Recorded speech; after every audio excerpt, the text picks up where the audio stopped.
Guys, I think I splurged and found the most amazing thing in the world. I have found a Hennessy Venom, and I went and bought one, and we're gonna make a video on it. Honey, what are you doing? Aw, babe!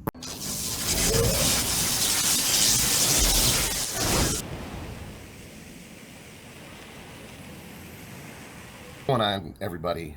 This is Chris with Switching Lanes, and we are here today to do part 2 of the interior build. But before we do anything, I'd like you to really subscribe, please share, and like the video. On the previous video, which you can click on the eye above my head to check that out, we started our build of the interior of my Mercedes 300E. We were switching the color to a beige black combination. So that leads me to this black headrest. We're going to switch the headrest to black. This is a better quality condition headrest. We got it out of the junkyard. It matches our speaker grills and our third brake light, and so that's going to be part of what we do today. In addition, we're going to put molding around the doors. It's a beige fabric type of molding. It goes around the doors, fancy. Also, there's a door sill that goes on. It's a hard plastic door sill, and we're going to put the door panels on the doors. The actual fabric, leather, your armrest type thing that goes on the doors and covers up the guts of the door, basically. That will also match the color of the car. On a side note, no, I don't have a Hennessy Venom, but hey, everybody can dream, right? So we're going to get into this video, and we're going to show you what we do, and hopefully we can complete as much as possible up to the point of leading to our next series of videos, which is going to be the sunroof. So if you stick with us, have fun, sit down, have a cold drink, and let's enjoy this video and the progress we make. Stay tuned. Okay, so here we go. We're going to start this process and show you a few things.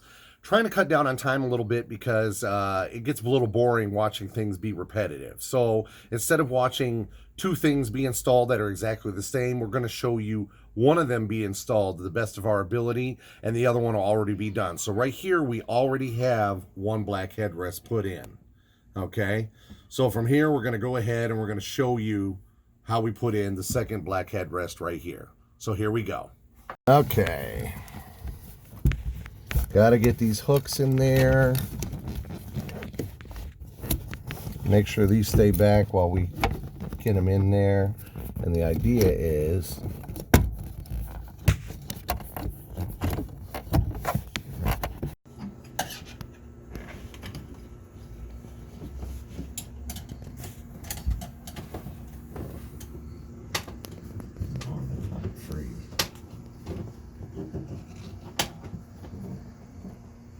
okay, so we got both headrests in now. I got one up and one down so you guys can see what it looks like. Everything's matching real nice. We're real happy about that. So we're going to move on to the next thing I have in this video. C-pillar covers, okay? Yet something else that seems so insignificant goes right here on your car, right over the back window on the pillar. This is called a C-pillar right here, okay? These online, they were asking anywhere from $50 to $90 for one. It just depended on the condition and all the other variables I've given in previous videos. But I was lucky I got this out of the junkyard. I was very happy about that. So we're going to go ahead and move forward, and we're going to feed the seatbelt back through it again, bolt the seatbelt down, and hopefully click this right back into place. So here we go.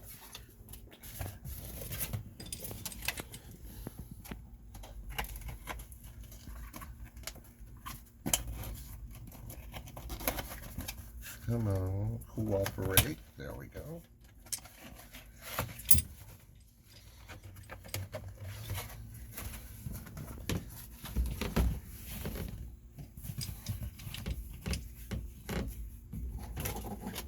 Make sure that it's fed the right way. Yeah, there we are. Okay.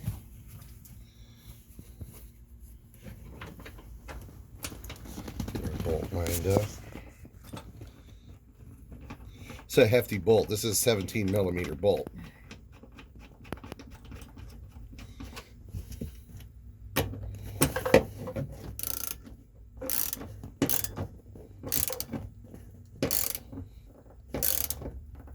Got to be safe, right? All right. Seatbelt's locked in place. Should be good to go. All right, let's get this snapped into place here, and we'll move on to the next thing.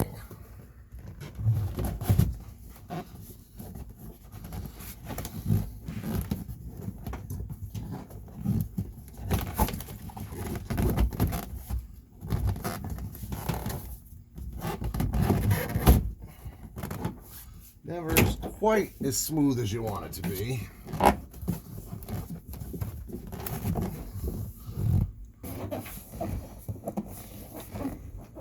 Oh, it's never as easy as you would think. Never. Let's move on to the next thing.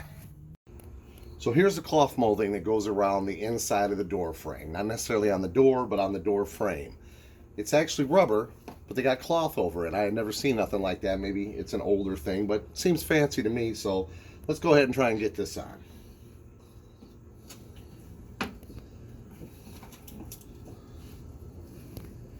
The first time I tried this right after I got the stuff, and this stuff actually came, I believe, I want to say from like Texas, I think.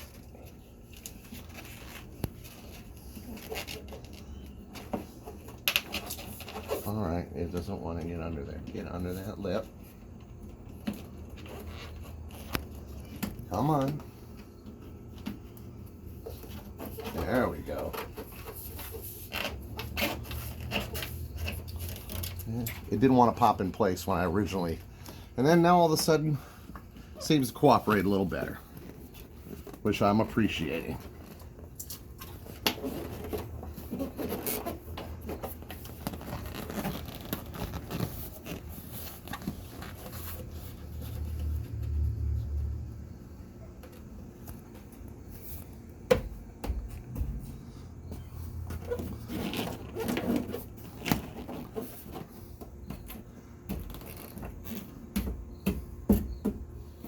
Let's see if that lines up right. That does. So this is our sill right here. Got this from a guy down in Tennessee. These strips on here, a sill like this is hard to find without these strips damaged, bent, corroded, whatever. So I was very happy to find this clean piece right here. Funny, because it even looks like it's cut funny, but it's actually meant to do that so that the ends of the molding go inside of the sill, so it sits down flush. So this, I believe, we can just pop in place. Ta-da! On to the next thing. So here we are at one of the prime pieces that took a while to get, at least in a quality condition. The wood has no cracks on it here. It's hard to find that. You could find some that aren't bad, but this one literally has no cracks at all. And it's in my color. So I was very happy about that. These came from a guy out in Oregon. These boys cost $100 a piece. Unfortunately, this one and the one on the other side. But again, labor of love, and compared to everything else I was seeing, it would have made the car look like crap. Nothing looked good. So I felt like that was a reasonable price. I'd see them for much more expensive rates, and so I went with it. So here we go. We're going to put this door panel on.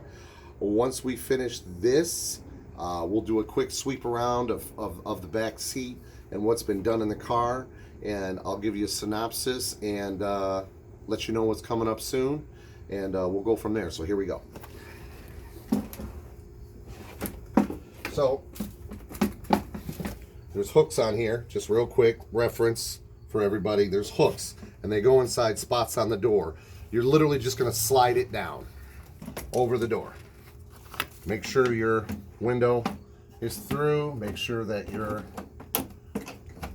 lock is actually feeding through the hole. Of course, now it doesn't want to. Well, here, first and foremost, let's get these bottom ones lined up.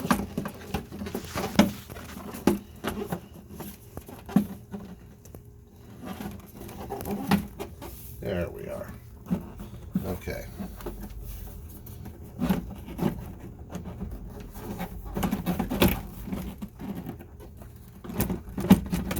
Come on.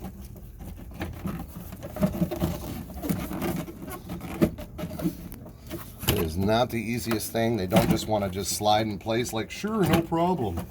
That's just not how they want to work.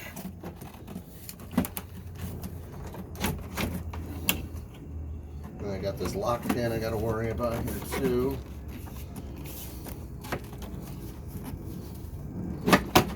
Oh wow, the whole thing just popped off. Come on.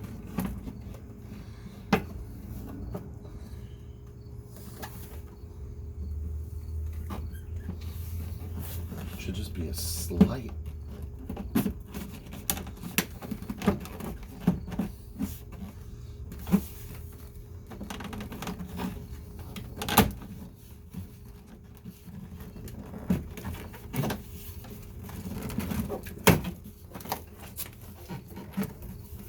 Oh, wait a minute. Let's make sure our pin is through. Lock pin. You're gonna give me the flux. I mean, to the very end too.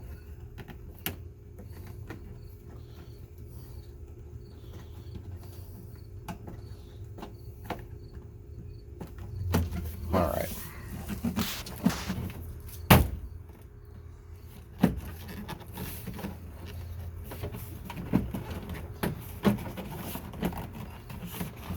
I don't know if they're all grabbing, to be honest with you.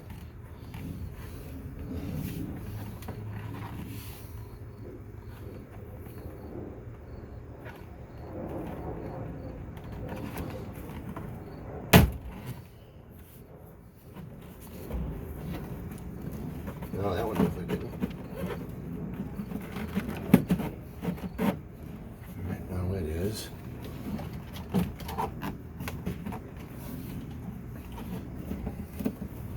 What is not grabbing over here? One of you is not grabbing. Who is it? You right there.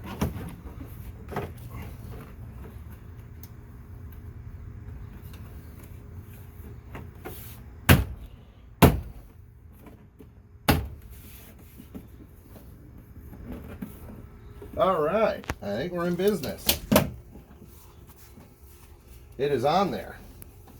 So the next thing we need to do is we need to get this handle bolted down. But here, I'll tell you what we'll do. We'll screw this in first. Get that out of the way. There's your lock pull. Screwed back in. Okay. Okay, so door panel is on. As you see, the carpet's clear. Back seat's back in. Back of the back seat's in. We have headrests. We have speaker grills. We have a B-pillar cover. We have a third brake light and another headrest. And this, and then a door panel. This right here is the other B-pillar cover. The reason why it's not in yet is because of this line right here that comes out. That is the line that goes to, as you can see, there's no sunroof, the sunroof. And that line runs down through the B pillar. I am repairing the sunroof in the next few videos after this, getting parts and whatnot. It did not work at all. So that is the last thing. And then I can put the B pillar cover up on this side too. And I can fix the sunroof. And once I do that, I can put the headliner up. And then we're really cooking. So with that, I appreciate everybody watching. I appreciate all the support. Please like and subscribe. And until next time, this is Chris coming to you from a half-finished 300E Mercedes interior.